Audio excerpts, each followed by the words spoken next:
Hello everyone, कैसे आप सब। मैं हूं आपका दोस्त और होस्ट गौरव। आप देखना स्टार्ट कर चुके हैं स्टडी विद जीआर।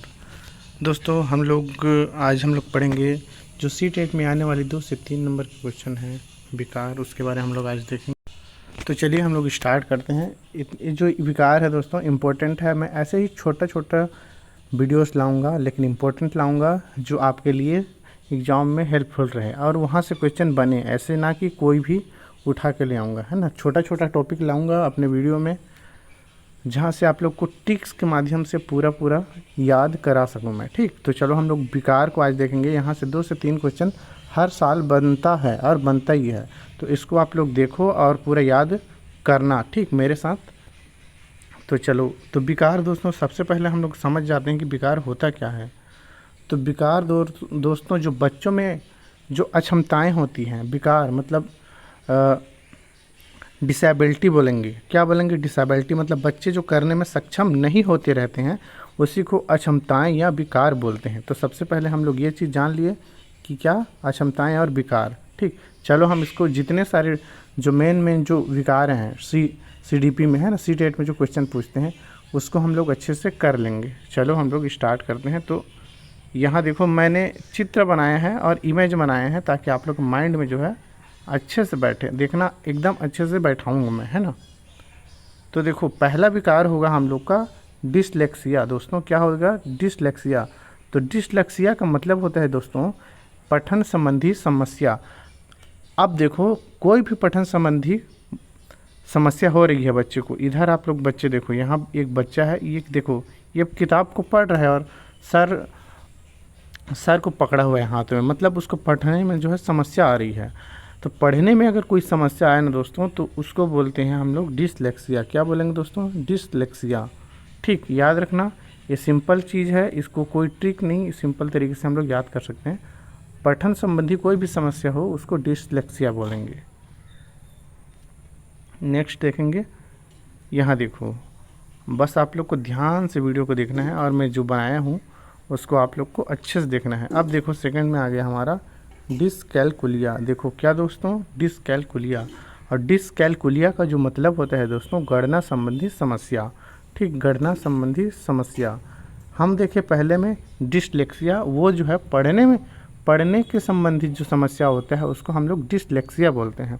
लेकिन डिसकैलकुलिया बोलेंगे तो गणना संबंधी समस्या। अब यहाँ आप लोग देख रहे हो, एक देखो कैलकुलेटर। ठीक, आप लोग क्या बोलते हैं इसको? कैलकुलेटर। अब ये जो है मैथ्स यहाँ मैं लिखा हूँ ताकि आपके माइंड में जो है ना ये क्लिक करते रहे। ठीक, तो देखो, अब हम इसको लिंक करेंगे डिसकैलकुलिया और गणना संबंधी समस्या। इसको हम लोग कोरिलेट करेंगे ताकि हम लोग को समझ जाए। तो देखो, यहाँ आप लोग ये देख सकते हो, यहाँ मैं जो है कलर चेंज कर देता हूँ। तो यहाँ देख लो, आप लोग दिख रहा होगा, यहाँ डिस है, इधर कैलकुलिया है। तो कैलकुलिया से इधर कैलकुलेटर से वो आप लोग कोरिलेट करो। कैलकुलिया मतलब ये जो गणना संबंधी समस्या होता है ना, और हम उसको कहाँ से किस में करते हैं? तो कैलकुलेटर से करते हैं। तो कैलकुलेटर, कैलकुलिया से कैलकुलेटर, यहाँ ऐसे हम लोग याद करेंगे। और कैलकुलेटर में हम लोग मैथ संबंधी समस्या जो भी होता है गणना संबंधी उसको करते हैं। तो आप लोग याद हो गया आप लोग को डिसकैलकुलिया। कैलकुलेटर से याद रखना कैलकुलेटर। और कैलकुलेटर हमारा क्या संबंधी आता है? तो गणना संबंधी। तो जब भी हमारा डिसकैलकुलिया आए तो कैलकुलिया से कैलकुलेटर को याद रखना है, और वह जो है गणना संबंधी समस्या से रिलेटेड है। तो गणना संबंधी समस्या जब भी आए वह डिसकैलकुलिया के अंतर्गत आएगा। आप लोग को ये याद हुआ? मैं एकदम आसानी से ये वीडियो को बना रहा हूँ और आप लोग को समझ आ रहा होगा, आशा करता हूँ। और आ रहा होगा तो एक लाइक और शेयर और सब्सक्राइब ज़रूर कर दें दोस्तों। ठीक, बार बार नहीं बोलूँगा मैं, बस आप लोग को लाइक करते जाना है और इसको समझते जाना है। ठीक, ऐसे वीडियो आप लोग को कम ही मात्रा में मिलेगा दोस्तों। मैं अच्छे से अपने तरीके से इसको बनाया हूँ। ठीक, अब देखो डिसग्राफिया। देखो दोस्तों, यहाँ डिसग्राफिया है, डिसग्राफिया। और यहाँ देखो, ये एक बच्चा जो है ये लिख रहा है। क्या कर रहा है? लिख रहा है। और देखो, अब इसका मतलब हम लोग समझ जाते हैं डिसग्राफिया। तो डिसग्राफिया मतलब होता है दोस्तों लेखन संबंधी समस्या। क्या होता है दोस्तों? लेखन संबंधी समस्या। चलो हम इसको अच्छे से समझते हैं। ठीक, तो यहाँ डिस है दोस्तों, डिस।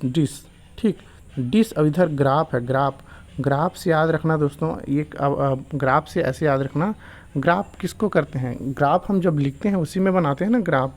जैसे आप लोग का ये रहता है ना कॉपी, लास्ट में आप लोग प्रैक्टिकल अगर देखे होगे तो वहाँ ग्राफ रहता है, ऐसे करके आप लोग ग्राफ रहता है, ऐसे ऐसे ऐसे ऐसे ऐसे ऐसे ऐसे। तो ये ग्राफ में आप लोग क्या करते हो, इसको पढ़ते हो या क्या लिखते हो, इसको हम लोग लिखते हैं दोस्तों ग्राफ को हमेशा। तो आप लोग ऐसे याद रखना इसको, ठीक। जो ग्राफ है यहाँ से ग्राफ वो लेखन संबंधी समस्या होता है। क्या संबंधी समस्या होता है दोस्तों, जब भी ग्राफ की बात करें तो लेखन, लिखने वाली बात आना चाहिए हमारे में, क्या दोस्तों, तो लेखन संबंधी। यहाँ देखो ये एक बच्चा लिख रहा है मतलब ग्राफ कर रहा है, तो ऐसे आप लोग कोरिलेट करो। जब भी लेखन संबंधी आए तो उसको ग्राफ कहते हैं ना, ग्राफ, डिस्ग्राफिया, ऐसे आप लोग याद रखना। ग्राफ का जैसे ही कोई भी चीज़ आए आप लोग को एग्ज़ाम में ग्राफ से रिलेटेड, तो वो लिखने से संबंधित होगा, इसको आप लोग ध्यान रखना। इसी से आप लोग का अगर क्वेश्चन घुमाए भी तो वो आप लोग का बन जाना चाहिए, ठीक। अब देखो यहाँ मैंने मुर्गी और जो है पीकॉक दोनों ले आया है, ठीक है। तो इस अब देखो इसको, ये हम लोग देखेंगे डिस्मोर्फिया। क्या देखेंगे दोस्तों, डिस्मोर्फिया, ठीक। अब एक बार इसको देख लेते हैं। डिस्मोर्फिया का मतलब होता है तो स्वयं को ज़्यादा सुंदर और लंबा, तो ये तो नहीं है दोस्तों। डिस्मोर्फिया मतलब होता है दोस्तों कन्फ्यूज़न, ठीक। इसका मतलब होता है कन्फ्यूज़न। ये तो ये मैं लिखा हूँ लेकिन इसको थोड़ा सा आप लोग नेगलेक्ट करना, ठीक। इसको मैं कर देता हूँ कुछ ऐसा, ठीक, ऐसा। तो देखो डिस्मोर्फिया मतलब होता है जब हम लोग, पहले आप लोग को दोनों इमेज को देखना है, यहाँ ये इमेज को देख लो और ये इमेज को देख लो दोनों। अब देखो एक बच्चा जो है दोनों दोनों जो इसको मोर को और मुर्गी को, मोर और मुर्गी दोनों को देखता है तो वो बोलता है कि दोनों सेम है। तो क्या दोस्तों बच्चा क्या सोच रहा है, दोनों के दोनों सेम है। अब दोनों को देख के वो कंफ्यूज हो जा रहा है कि मोर मुर्गी है या मुर्गी मोर है। तो दोनों में अगर कंफ्यूजन हो रहा है, मोरफिया मोरफिया दोनों में कंफ्यूजन हो रहा है, मतलब ये डिस्मोर्फिया है। और डिस्मोर्फिया मतलब कैसे याद रखना है, तो डिस्मोर से याद रख लेना आप लोग, मोर से आप लोग मोर को याद रख लेना, मोर को। अब जैसे ही आप लोग को ऐसे याद आया कि डिस्मोर बोल रहे हैं तो मैं इसको मोर और मुर्गी से पढ़ा हुआ था, ऐसे आप लोग याद रखना है। मोरफिया, डिस्मोरफिया, मोरफिया से आप लोग याद रखना है कि हम लोग मोर से पढ़े थे, मोर और मुर्गी से, मतलब दोनों में कन्फ्यूजन था। तो ऐसे आपको इसको याद रखना है कोरिलेट करके। डिस्मोरफिया मतलब मोर और मुर्गी में हम लोग कन्फ्यूज हो गए, तो ऐसे आपको याद रखना है। कोई भी चीज़ में कन्फ्यूजन हो तो वह जो है डिस्मोर्फिया से जूझ रहा है, किस पे, तो डिस्मोर्फिया, डिसेबिलिटी से जूझ रहा है। आशा करता हूँ ये भी आप लोग को समझ आया होगा, ठीक। आप लोग लाइक ज़रूर कर दो, ठीक। अब हम देखेंगे डिस्थीमिया। क्या देखेंगे दोस्तों, डिस्थीमिया। देखो यहाँ है डिस्थीमिया और यह गंभीर तनाव की अवस्था होता है। क्या दोस्तों, तो गंभीर तनाव की अवस्था, इसका मतलब होता है दोस्तों डिस्थीमिया मतलब गंभीर तनाव की अवस्था। तो यहाँ आप लोग इमेज में यहाँ बनाया हुआ हूँ, देखिए एक बच्चा जो है सिर को दीवार में टेका हुआ है, मतलब देखो, मतलब जो है बच्चा जो है गंभीर तनाव में है। क्या है, तनाव में है। तो अब इसको हम लोग याद करने हैं, ठीक। तो अब डिस्थीमिया, ठीक, यहाँ थीमिया, तो यहाँ देखो आप लोग को मैं अच्छे से बता रहा हूँ, यहाँ यह थीमिया है, TH ऐसे थी, यहाँ से था याद रखना, और यहाँ तनाव है दोस्तों, तनाव, तो तनाव का T, ठीक। तो थीमिया और तनाव, गंभीर तनाव, जब भी तनाव की स्थिति बने तो उसको थीमिया से रिलेट करना है दोस्तों।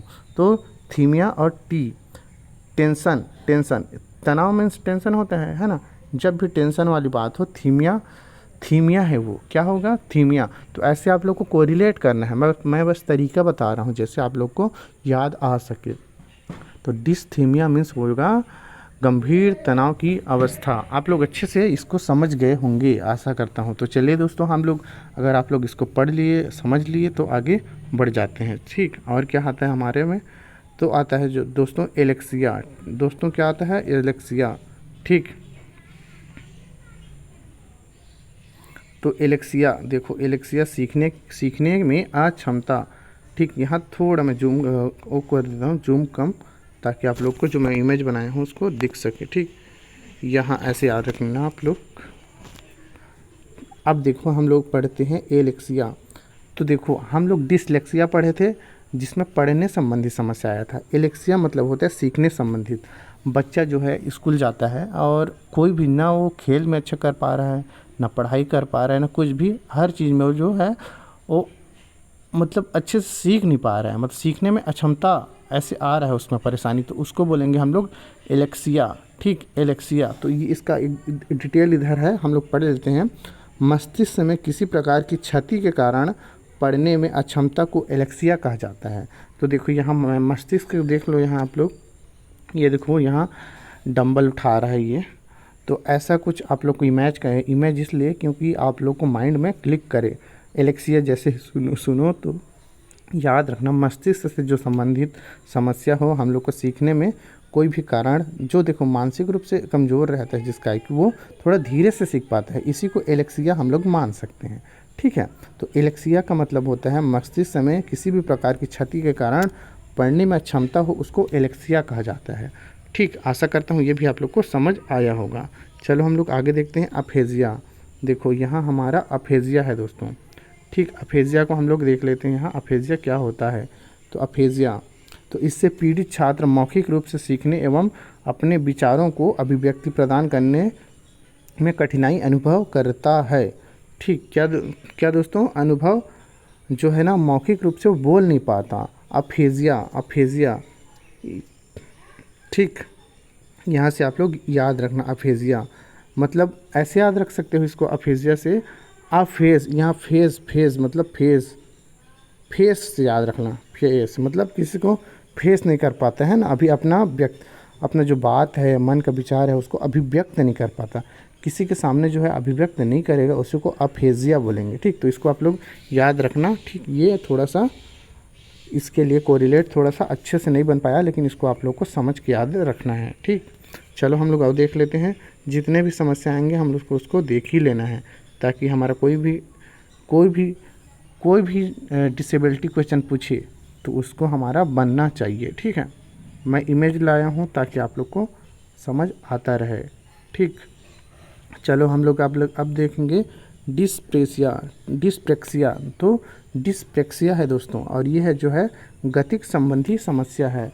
गतिक संबंधी समस्या प्रेक्सिया। अब देखो इसको मैं ऐसे को रिलेट कर रहा हूँ प्रेक्सिया से, मैं बार बार बोल रहा हूँ प्रेक्सिया। यहाँ देखो आप लोग को प्रेक्सिया नज़र आ रहा होगा, यहाँ प्रेक्सिया और प्रेक्सिया। ये बच्चे को देखो इमेज में, ये सारे के सारे फुटबॉल खेल रहे हैं। क्या खेल रहे हैं? फुटबॉल।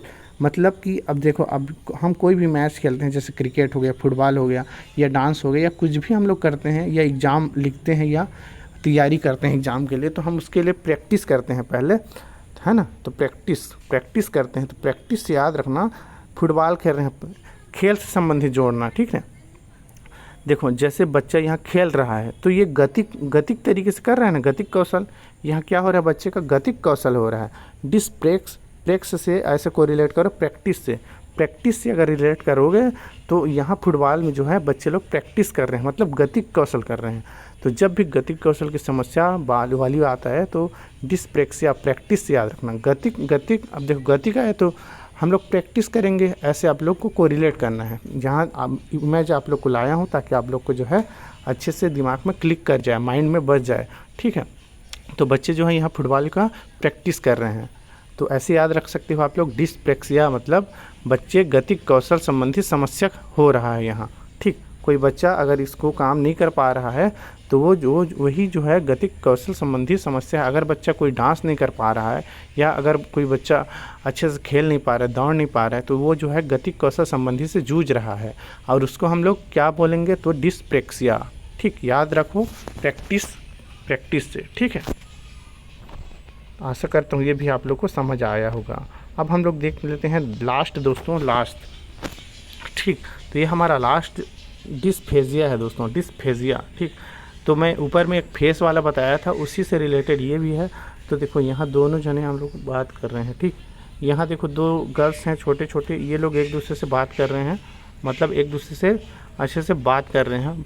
कम्युनिकेशन कर रहे हैं। तो अगर आप लोग देखो दो बच्चों के बीच या किसी भी बच्चों के साथ कोई बच्चा जो है फेस नहीं कर पाता, उनके सामने अपना जो बात है पूरा अभिव्यक्त नहीं कर पाता, ऊपर में भी मैं बताया था अफेजिया का, तो वैसे उसी प्रकार ये भी है डिस्फेजिया। तो कोई बच्चा इसमें एक दूसरे से फेस नहीं कर पाता, फेस याद रखना, फेस नहीं कर पा रहा है एक दूसरे से, तो ये हमारा डिस्फेसिया से संबंधित है। क्या दोस्तों? डिस्फेसिया, किसी के सामने अपना अभिव्यक्त ना कर पाना ही डिस्फेसिया है। ठीक, तो ये रहा दोस्तों मेरा सारे के सारे क्या बोलते हैं अभिक्षमताएं, विकार, जो हमने बहुत अच्छे से ट्रिक के माध्यम से मैंने पढ़ा दिया और उनके बारे में समझा भी दिया। आशा करता हूँ ये आप लोग को याद रहा होगा। अगर कुछ नए विकार आते हैं तो उसको भी मैं ऐसे ही बना दूंगा दोस्तों। ठीक है, आप लोग कमेंट करना कि आप लोग का अगर कुछ चीज़ याद नहीं होता रहे तो उसको आप लोग कमेंट कर देना, मैं उसी पे वीडियो बनाऊंगा जिस पे आप लोग को याद करा सकूं। एक बार हम इसको रिवाइज़ कर लेते हैं, ठीक है, जल्दी। डिसलेक्सिया मतलब होता है दोस्तों पठन संबंधी समस्या। ठीक है, हमने पढ़ा डिसकैलकुलिया, कैलकुलेटर को हम लोग कैलकुलेटर से जोड़ना है, ये हमारा गणना संबंधी समस्या हो गया। डिसग्राफिया मतलब लेखन संबंधी समस्या दोस्तों, और डिसमोर्फिया मतलब दो चीज़ों में अगर कंफ्यूज हो जाए तो उसको हम लोग डिसमोर्फिया बोलेंगे।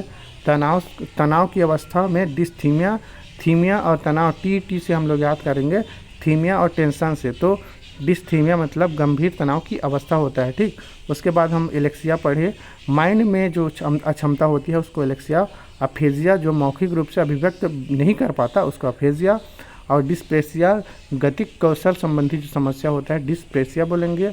और अफेजिया में भी एक दूसरे से अभिव्यक्त नहीं कर पाते बच्चे। तो ये रहा दोस्तों हमारा पूरा कंप्लीट। आप लोग को ज़रूर अच्छा लगा होगा। आप लोग अगर इसके बारे में नहीं जान रहे होगे तो इसको ज़रूर पढ़ो और शेयर करो अपने दोस्तों से, क्योंकि यहाँ से 3 क्वेश्चन ज़रूर आता है। ठीक है, तो ऐसे ही वीडियो देखने के लिए मेरे चैनल को सब्सक्राइब कर दो और कमेंट बॉक्स में बताओ कि अगला वीडियो आप लोग को क्या लाऊं। आप लोग को बस CDP में जैसे याद ना हो रहा होगा, बोलोगे मनोवैज्ञानिक याद करा दो सर, तो मनोवैज्ञानिक के लिए वीडियो बनाऊंगा। और कोई सिद्धांत के बारे में बोलोगे तो सिद्धांत या कुछ भी ऐसे बोल सकते हो आप लोग। ठीक है, चलो बाय।